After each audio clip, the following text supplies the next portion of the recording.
அனர்த்தங்களால் ஆதரவற்ற நிலையில் இருந்த மக்கள் படிப்படியாக மீண்டெழும் காலம் இதுவாகும்.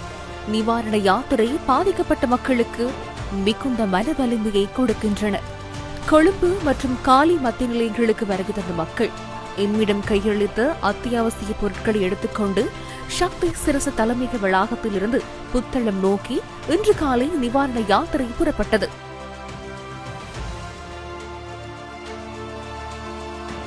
புயலினால் நாட்டு மத்தியிலும் மண் சரிவாலும் வெள்ளத்தாலும் மக்கள் பாதிக்கப்பட்ட நிலையில் கடும் காற்றினால் வீடுகள் சேதமடைந்ததால் பாதிக்கப்பட்ட மக்கள் கட்பிட்டி பத்தலக்குண்டு உச்சிமுனை தீவுகளில் வசிக்கின்றனர். சக்தி சிரச நிவாரண யாத்திரை குழுவினர் கடல் மார்க்கமாக சென்று அவர்களுக்கு நிவாரணங்களை வழங்கியதுடன்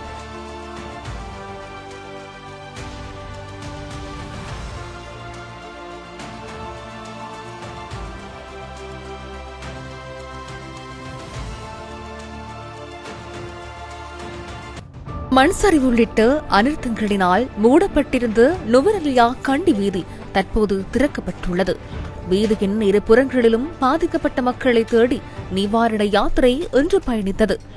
ரம்போடை 50 ஏக்கர் பகுதியில் உள்ள மக்களை சந்தித்து அவர்களுக்கு நிவாரணப் பொருட்கள் பகிர்ந்தளிக்கப்பட்டன.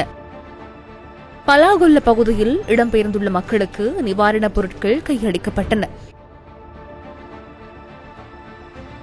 மண் சரிவு அபாயத்தினால் ரம்போட கலைவாணி தமிழ் மகா வித்தியாலயத்தில் 87 குடும்பங்களைச் சேர்ந்தவர்கள் தங்க வைக்கப்பட்டுள்ளனர். அவர்களுக்கும் சக்தி சிரச நிவாரண யாத்திரையூடாக நிவாரணப் பொருட்கள் கையளிக்கப்பட்டன. மண்சரிவு அபாயம் காரணமாக இடம்பெயர்ந்த 87 குடும்பங்கள் ரம்போடு மமாசர் தமிழ் மகா வித்தியாலயத்திலே தங்க வைக்கப்பட்டுள்ளார்கள்.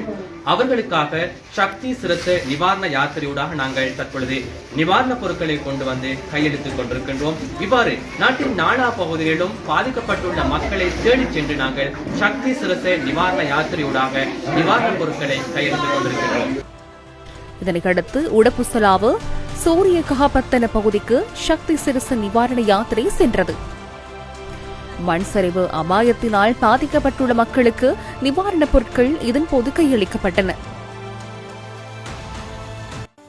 நேற்று பிற்பகல் நிவாரண யாத்திரை குழுவினர் மற்றொரு பகுதிக்கு பயணித்தனர். மண் சரிவினால் அதிக அளவில் பாதிக்கப்பட்ட ஹாலியல வேப்பசாவல பகுதி மக்களை அவர்கள் சென்றனர்.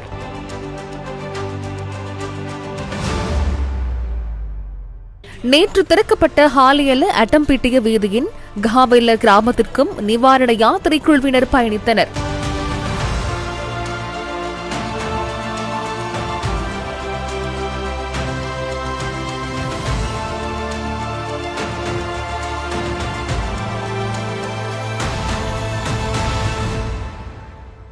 இந்த கிராமத்துக்கு வரும் வீதியானது தொடர்ச்சியாக மண்மேடுகளால் மூடப்பட்டிருந்த நிலையில் நேற்றைய தினம்தான் இந்த வீதியை சீரமைக்கும் பணிகள் மேற்கொள்ளப்பட்டிருந்த நிலையில் பெரும் சிரமத்திற்கு மத்தியிலேயே தற்போது நாங்கள் வெகு தூரம் பயணம் மேற்கொண்டு இந்த இடத்துக்கு வருகை தந்துள்ளோம். நியூஸ் ஃபர்ஸ்ட் செய்திகளுக்காக அட்டம்பிட்டிய பகுதியில் இருந்து அன்பரசன், அருண் பிரசாந்த்.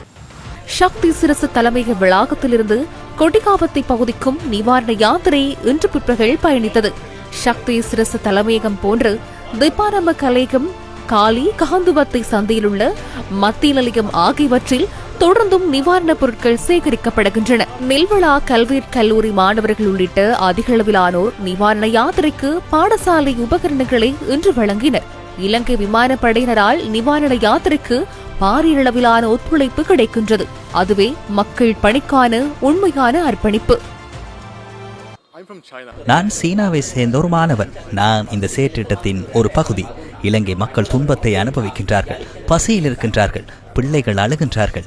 அவ்வாறான விடயங்கள் நடக்கும்போது எங்களால் ஏதாவது செய்யக்கூடிய நிலைமை இருக்கும் போது பார்த்து கொண்டு சும்மா இருக்க முடியாது.